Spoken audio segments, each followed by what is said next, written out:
আরে নবীজি সাল্লাল্লাহু আলাইহি ওয়াসাল্লামের সৌন্দর্য নিয়ে যদি আপনি কথা বলেন, তাহলে আমার নবীর চাইতে স্মার্ট নবী, আমার নবীর চাইতে সুন্দর নবী, আমার নবীর চাইতে কণ্ঠস্বর সুন্দর, আমার নবীর চাইতে অবয়ব সুন্দর। আল্লাহ বলেন খলাকতু বিয়াদাইয়া, আমি মানুষকে নিজ হাত দ্বারা বানিয়েছি, তবে আমার নবী যেমনে চেয়েছেন আমি আমার নবীকে সেভাবেই বানিয়েছি। আল্লাহু আকবার।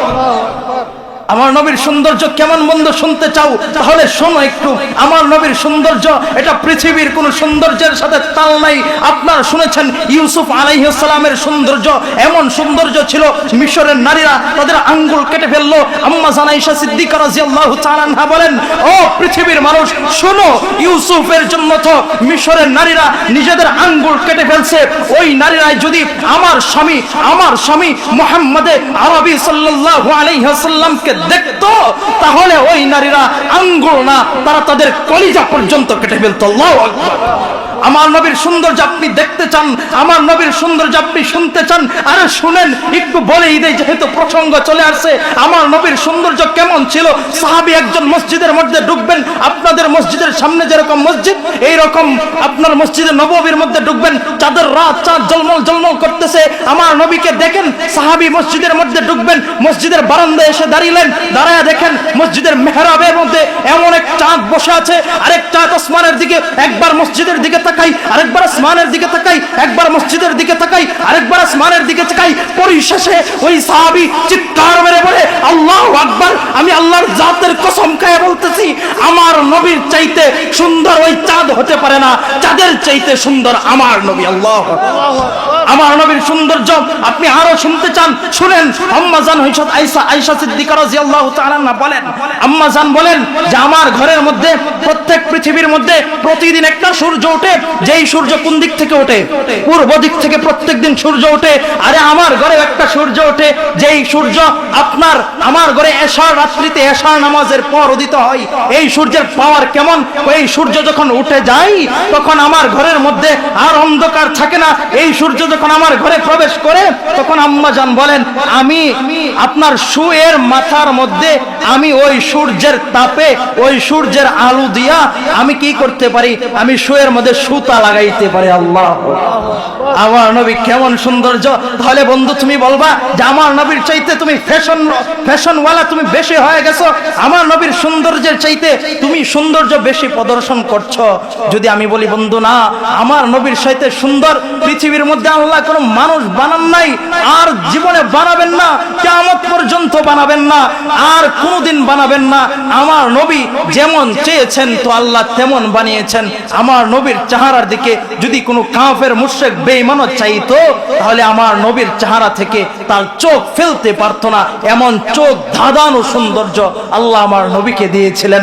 আল্লাহ নবীর জামানার মধ্যে, হযরত মুহাম্মদ মুস্তাফা সাল্লাল্লাহু আলাইহি ওয়াসাল্লামের জামানার মধ্যে একজন ব্যবসায়িক ছিলেন। সে ছিল একজন কাফের, নাম ছিল উকবা ইবনে আবি মুঈত। নাম কি? উকবা ইবনে আবি মুঈত।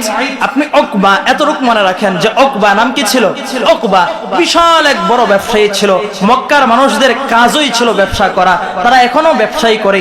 মক্কার মানুষরা বিশাল বড় বড় ব্যবসার সাথে জড়িত তখনকার সময় থেকে। তো উকবা ইবনে আবি মুঈত একজন শিল্পপতি পর্যায়ের ব্যবসায়িক ছিল। তো উকবা ইবনে আবি মুঈতের আবার যদিও সে একজন কাফের ছিল, তবে তার একটা ভালো অভ্যাস ছিল। কেমন অভ্যাস? সে যখন আপনার ব্যবসা করে আসতো, ওই ব্যবসায়ের যে মুনাফা হইতো, মুনাফা তো বুঝেন, যে লাভ হইতো, এই লাভটাকে সে 3 ভাগে বন্টন করত। একটু ভালো করে মনোযোগ দেন, একটু ভালো করে শোনেন কথাগুলো। 3 ভাগে বন্টন করত।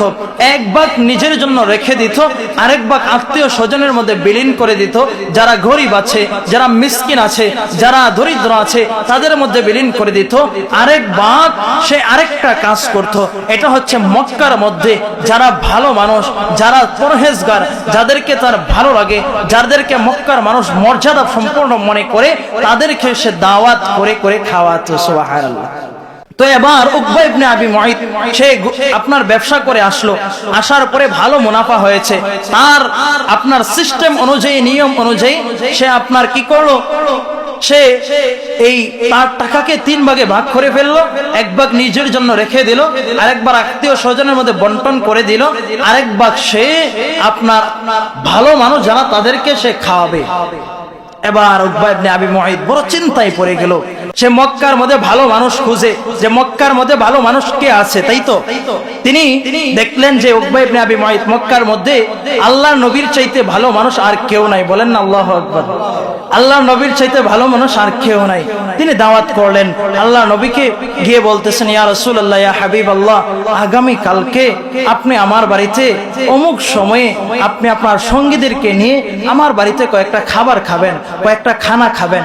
দাওয়াত দেওয়াও সুন্নত, দাওয়াত গ্রহণ করাও কি সুন্নত। তো নবীজি সাল্লাল্লাহু আলাইহি ওয়াসাল্লাম দাওয়াত তিনি গ্রহণ করে ফেলছেন। তো পরদিন যেই সময় অনুযায়ী নবীজি উকবা ইবনে আবি মুআইতের বাড়িতে চলে গেলেন। যাওয়ার পরে দেখলেন দস্তরখান রেডি। নবীজি সাল্লাল্লাহু আলাইহি ওয়াসাল্লাম বসে পড়লেন। বসে নবীজি সাল্লাল্লাহু আলাইহি ওয়াসাল্লাম যখন খাবার সামনে চলে আসলো, উনি ওনার নিয়ম অনুযায়ী সুন্নত তরিকায় উনি খাবার শুরু করলেন। প্রথম নলাটা যেভাবে আপনার প্রথম লোকমাটা আপনার প্লেট থেকে নিয়ে উনি যখন মুখের কাছে নিলেন, তখন উকবাকে বলতেছেন, ও উকবা শোনো ভাই আমার, তোমার সাথে আমার সাথে থাকবে, তোমার সাথে আমার সাথে থাকবে ঈমানের সম্পর্ক, তোমার সাথে আমার সাথে থাকবে ঈমানের বন্ধুত্ব, তোমার সাথে আমার সাথে থাকবে জান্নাতের সম্পর্ক। ভাই তোমার সাথে আমার সাথে পেট পূজার কোনো সম্পর্কের দরকার নাই। উকবা শোনো, যদি তুমি ইসলাম ধর্ম গ্রহণ করো তাহলে আমি তোমার ঘরে খেতে পারবো, আর না হয় তোমার ঘরে খাওয়া আমার দ্বারা সম্ভব না।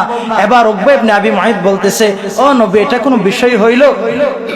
আপনি হচ্ছেন একটা ধর্মের সর্দার, আপনি একটা ধর্মের নেতা, আপনি ইসলাম ধর্মের নেতা, আপনি আমাকে বলতেছেন যে আপনার ধর্মের মধ্যে দীক্ষিত হওয়ার জন্য, আপনার ধর্মের মধ্যে যাওয়ার জন্য, এটা কোনো বিষয় না। ইয়া রাসূলুল্লাহ, ইয়া হাবিবাল্লাহ, আমি আপনার ধর্ম গ্রহণ করলাম। উকবা ইবনে আবি মুআইত সকলকে সামনে রেখে পড়তে শুরু করলো, আশহাদু আল্লাহ ইলাহা ইল্লাল্লাহু ওয়া আশহাদু আন্না মুহাম্মাদান আবদুহু ওয়া রাসূলুহু। উকবা কালিমা পড়ে মুসলমান হয়ে গেল। সুবহানাল্লাহ। এবার উকবা যখন মুসলমান হয়েছে, এখন কি মুসলমান হয়ে গেল কিনা? মুসলমানের ঘরের মধ্যে খাবার খেতে আর কোনো দ্বিধা আছে? এবার নবী তৃপ্তি সহকারে খাবার খাইলেন। খাবার খাওয়ার পরে নবী যখন বের হয়ে আসলেন, উকবা তো একটা ধর্মের নেতা, তো নেতা যখন আপনার, উকবা তো একজন বড় ব্যবসায়ী শিল্পপতি মানুষ, তিনি যখন ইসলাম ধর্ম গ্রহণ করেছেন, এই সময় আপনার বেশিক্ষণ লাগে নাই মক্কার অলিতে গলিতে পৌঁছাইতে। বুঝছেন তো, বেশিক্ষণ লাগে নাই। মনে করেন আমাদের দেশের মধ্যে ওই দিন যে আমাদের মাননীয় তারেক জিয়া উনি যে আসলেন, উনি আসার এই সংবাদটাকে আমরা আগের থেকে জানি কিনা? হ্যাঁ, যদি আপনি আজকে বিদেশ থেকে বাড়িতে আসেন, দেখেন তো আপনার কয়টা মিডিয়ার মধ্যে আপনার সংবাদ প্রচার হয়? হবে? হ্যাঁ, এটা লোক বিশেষ সংবাদ প্রচার হয়। তো উকবা ইবনে আবি মুআইত একজন ধর্মগুরু, উনি একজন শিল্পপতি মানুষ। এই সংবাদ মক্কার অলিতে গলিতে পৌঁছতে বেশিক্ষণ সময় লাগে নাই। এখানে আমার মূল পয়েন্ট, মূল বিষয়, যে একজন বন্ধু কিভাবে একজন জান্নাতি মানুষকে, নবীর কাছে মুসলমান হওয়া মানুষ, সাহাবীর মর্যাদা গ্রহণ করে ফেলছে, এই রকম একজন মানুষকে কেমনে জাহান্নামে নিয়ে যায় একজন বন্ধু, এটা আমি বোঝাতে চাচ্ছি। উকবা ইবনে আবি মুআইতের এই সংবাদ মক্কার অলিতে গলিতে পৌঁছায় গেল। তো তাদের মধ্যে একজন লোক ছিল, উকবার একজন বন্ধু ছিল। কি ছিল? বন্ধু ছিল। নাম ছিল উবাই ইবনে খালফ। আচ্ছা, উবাই ইবনে খালফের পরিচয়টা একটু বুঝেন। হযরত বেলাল রাদিয়াল্লাহু তাআলা আনহুর নাম শুনছেন তো না? বেলাল রাদিয়াল্লাহু তাআলা আনহুর মনিবের নাম ছিল উমাইয়া ইবনে খালফ। কি নাম ছিল? উমাইয়া ইবনে খালফ। ওই উমাইয়া ইবনে খালফ বেলালকে যে কি পরিমাণ কষ্ট দিয়েছে, অত্যাচার করেছে, নির্যাতন করেছে, ওই দিকে আমি যাচ্ছি না, এটা আপনারা সবাই জানেন কম বেশি। আমি শুধু বলতে চাচ্ছি যে উবাই ইবনে খালফের ভাই, উমাইয়া ইবনে খালফের ভাই উবাই ইবনে খালফ, যেহেতু উমাইয়ার ভাই, তাহলে কেমন ভালো হবে এত তো বুঝছেন নাকি? আরে টাটকা কাফেরের ভাই তো কাফেরই হবে নাকি? তো উকবা ইবনে আবি মুআইতের বন্ধুর নাম হচ্ছে উবাই ইবনে খালফ। ওই উবাই ইবনে খালফ যখন আপনার শুনলো তার বন্ধু কি হয়ে গেছে, মুসলমান হয়ে গেছে, এবার উবাই ইবনে খালফ যখন শুনলো যে তার বন্ধু মুসলমান হয়ে গেছে, তখন তেরে বন্ধুর কাছে আসলো, এসে বলতেছে, কিরে বন্ধু, কি শুনলাম, এটা কি সত্যি নাকি? কি বলতেছে, কি বন্ধু কি শুনলাম, এটা কি সত্যি? দেখেন বন্ধু বন্ধুকে কেমনে ধ্বংস করে। বলে, বন্ধু কি শুনলাম, যা শুনলাম এটা কি সত্যি? এবার উকবা ইবনে আবি মুআইত ডেকে বলে, বন্ধু কি শুনলা? বলতেছে, তুই নাকি আমাদের বাপ দাদার ধর্মের মধ্যে চুনকানি লাগাইলি, বাপ দাদার ধর্মকে লাথি মেরে নাকি তুই মুহাম্মাদের ধর্মকে গ্রহণ করে ফেললি, মুহাম্মদ আব্দুল্লাহর বেটা মুহাম্মাদের ধর্ম নাকি গ্রহণ করলা, এটা কি শুনলাম, এটা কি সত্যি কিনা বলো? তখন উকবা ইবনে আবি মুআইত হেসে দেয়, বলে, বন্ধু তোমাকে কে বলছে? বলে, আমি শোনার বাকি নাই, গোটা মক্কা প্রসিদ্ধ হয়ে গেছে, গোটা মক্কার মধ্যে আওয়াজ ছড়ে গেছে, গোটা মক্কার মধ্যে সংবাদ ছড়ায় পড়েছে, মক্কার বাতাসে বাতাসে তোমার সংবাদ ছড়িয়েছে, তুমি মুসলমান হয়ে গেছো, বলো এটা সত্যি কিনা? এবার উকবা ইবনে আবি মুআইত বলতেছে, বন্ধুকে খুশি করার জন্য বলতেছে, বন্ধু যে সংবাদ শুনলে এটা ভুয়া সংবাদ, এই সংবাদ সঠিক না। বন্ধু বলে, উকবা ইবনে আবি মুআইত কে উবাই ইবনে খালদ বলে, বন্ধু বিশ্বাস করি না। বলে, কি করলে বিশ্বাস করবা? বলে, এরপরে যেই কথাটা বললো মুসলমান, কোন মুসলমান সহ্য করতে পারবে না, কোন মানুষের মধ্যে ন্যূনতম ঈমান আছে এমন ব্যক্তিও সহ্য করতে পারবে না। এবার বলতেছেন, ও বন্ধু শোনো, যদি তুমি গিয়া মুহাম্মাদের মুখের মধ্যে একখানা থুতু নিক্ষেপ করতে পারো, মুহাম্মাদের মুখের মধ্যে যদি থুতু মারতে পারো, তাহলে বিশ্বাস করব তুমি মুসলমান হও নাই। আর যদি মনে করো না আমি থুতু নিক্ষেপ করতে পারবো না, আমি থুতু দিতেও প্রস্তুত, তাহলে বুঝে নিব তুমি মুসলমান হয়ে গেছো। আর যদি মুসলমান হয়ে যাও তাহলে আমার সাথে বন্ধুত্ব নষ্ট হয়ে যাবে। হায় উকবা ইবনে মুআইত এটা কি করলো? নিজের ঘরের মধ্যে জান্নাত পৌঁছে গিয়েছিল, নিজে জান্নাতি হয়ে গিয়েছিল, কিন্তু বন্ধুর খপ্পরে করে বলতেছে, আরে বন্ধু এটা কোনো বিষয় হইল, চলো যাই মুহাম্মাদের দরবারে যাই, চলো যাই মুহাম্মাদের কাছে যাই। এবার দলবল নিয়ে মুহাম্মাদের কাছে রওনা হইল। নবী আমার কাবার চত্বরের মধ্যে বসে আছেন, নবীজি সাল্লাল্লাহু আলাইহি ওয়াসাল্লাম দূর থেকে দেখেন উকবা ইবনে আবি মুআইত আসতেছে। নবীজি সাল্লাল্লাহু আলাইহি ওয়াসাল্লাম গতকালকেই তো মুসলমান হইল, সাহাবী হয়ে গেছে, নবীর কাছে মুসলমান হওয়া কি সাহাবী হয়ে যাওয়া? গতকালকেই মুসলমান হইল, নবী সাহাবীর সম্মানে দূর থেকে দেখে নবী দাঁড়ায় পড়লেন। নবী আস্তে আস্তে হাসতে হাসতে নবীর সামনে আগান, উকবা ইবনে আবি মুআইত সামনে আগাই, দলবল নিয়ে সামনে আগাই। নবী মনে করলেন উকবা গতকালকে ঘরের মধ্যে একা মুসলমান হয়েছে, আজকে মনে হয় উকবা দলবল নিয়ে মুসলমান হয়ে যাবে। এই কথা নবী ভাবতে ভাবতে নবী আস্তে আস্তে মৃদু মৃদু পায়ে সামনে আগাই। এবার নবী যখন উকবার বরাবর চলে গেল, উকবার মুখামুখি হয়ে গেল। উকবা এটা কি করলো? উকবা কোনো কথা নাই, নবী সাল্লাল্লাহু আলাইহি ওয়াসাল্লাম নিজে থেকে উকবাকে সালাম দেয়, কোনো কথা নাই। উকবা নবীর চাঁদ মাখা মুখটার মধ্যে, নবীর জলমল করে হাসি মাখা মুখটার মধ্যে উকবা সরাসরি এমন একটা থুতু নিক্ষেপ করে বসলো, আসমান এবং জমিন কেঁপে উঠলো। আসমান এবং জমিনের মধ্যে আল্লাহর আরশ পর্যন্ত কেঁপে উঠলো। নবীর চোখ থেকে টপ টপ টপ টপ করে পানি পড়তে শুরু করলো। আল্লাহর আরশ কেঁপে উঠে আল্লাহ তাআলা জিবরাইল আমিনকে দিয়ে পাঠায় দেয়, ও জিবরাইল আমিন যাও যাও যাও, আমার নবীর মন উকবা ভেঙে ফেলছে।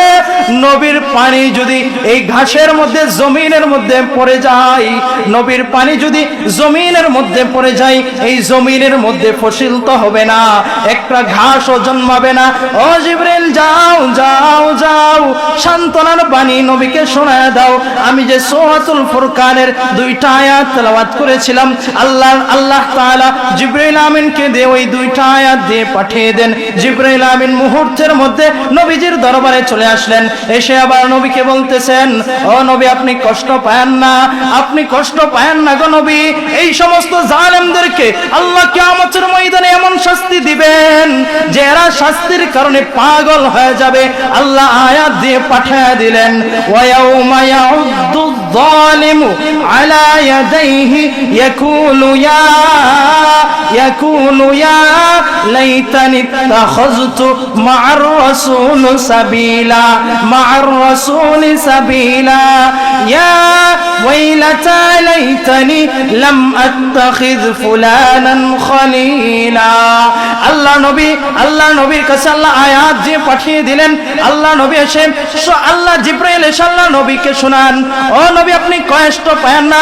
ওয়া ইয়াউমা ইয়াউদ্দু যালিম, ওই দিন কিয়ামতের ময়দানে ময়দানে জালেমরা ইয়াকুলু ওয়া ইয়াউমা ইয়াউদ্দু যালিমু আলা ইয়াদাই, তারা তাদের নিজেদের হাতগুলো কামড়াতে থাকবে। কেমনে করে কামড় দিবে? নিজের দাঁত দ্বারা হাত কামড়াবে, এভাবে কামড়াতে কামড়াতে কোনই পর্যন্ত আসবে, আর গোশতগুলো ছিঁড়ে ছিঁড়ে খাবে। আর কিয়ামতের ময়দানে এক প্রান্ত থেকে অন্য প্রান্ত পর্যন্ত, এক প্রান্ত থেকে অন্য প্রান্ত পর্যন্ত পাগলের ন্যায় দৌড়াদৌড়ি করবে আর বলতে থাকবে, হাই হাই, আমার ঘরে তো মুহাম্মদ ঢুকে গিয়েছিল, আমার ঘরে তো জান্নাত ঢুকে গিয়েছিল, আমার ঘরে তো জান্নাত পৌঁছে গিয়েছিল। হাই, আমি যদি মুহাম্মদের ধর্ম গ্রহণ করতাম, ইয়াকুলু ইয়া লাইতানি ইত্তাখাযতু মা'আর রাসূল সাবিলা, মা'আর রাসূলি সাবিলা। হাই, আমি যদি মুহাম্মদ যেই বাতানো পথ রেখে গিয়েছিল ওই পথের উপর যদি আমি চলতাম। ইয়া ওয়াইলাতা লাইতানি, হাই, যদি আমি অমুককে বন্ধু না বানাইতাম, লাম আত্তাখিয ফুলানান খলিলা। আল্লাহ তাআলা বলেন ওই দিন উকবা ইবনে আবি মুঈত, আল্লাহ তাআলা বলেন উকবা ইবনে আবি মুঈত কিয়ামতের ময়দানে পাগলের মতো দৌড়তে থাকবে আর বলতে থাকবে, ইয়াকুলু ইয়া লাইতানি ইত্তাখাযতু মা'আর রাসূলি সাবিলা, ইয়া ওয়াইলাতা লাইতানি লাম আত্তাখিয ফুলানান খলিলা। হায়, অমুককে যদি আমি বন্ধু না বানাইতাম, অমুককে যদি আমি বন্ধু না বানাইতাম, তাহলে আজকে আমার এই দুর্দশা হয় না। আচ্ছা বলেন তো আপনারা দেখি, এই যে আপনারা, আমি যে শানে নজরুলটা বললাম, কোরআন থেকে যে ঘটনাটা বললাম, উকবা ইবনে আবি মুঈতের, উকবা ইবনে আবি মুঈতের যেই ঘরের মধ্যে আল্লাহ রাসূল পৌঁছে গিয়েছিলেন, যেই ঘরের মধ্যে আল্লাহ রাসূলের হাতে তিনি সাহাবী হয়েছিলেন, ইসলাম ধর্ম গ্রহণ করেছিলেন, বলেন সাহাবীদের জান্নাত কি এটা কনফার্ম কি কনফার্ম না? সাহাবীরা জান্নাতে যাবে কিনা এটার মধ্যে কোনো সন্দেহ আছে? তাহলে উকবা ইবনে আবি মুঈত তো জান্নাতে যাইতো, তাই তো? কিন্তু আজকে সে নিজে জাহান্নামে কেন যাবে? বন্ধুর খপ্পরে পড়ে। তাহলে এতটুকু তো বুঝছেন যে বন্ধুর কারণে পৃথিবীর মধ্যে বন্ধু এমন হয় মাঝে মধ্যে কাল সাপের মতো হয়ে যায়, যে বন্ধু বন্ধুকে জাহান্নামের দিকে কি করে নিয়ে যায়।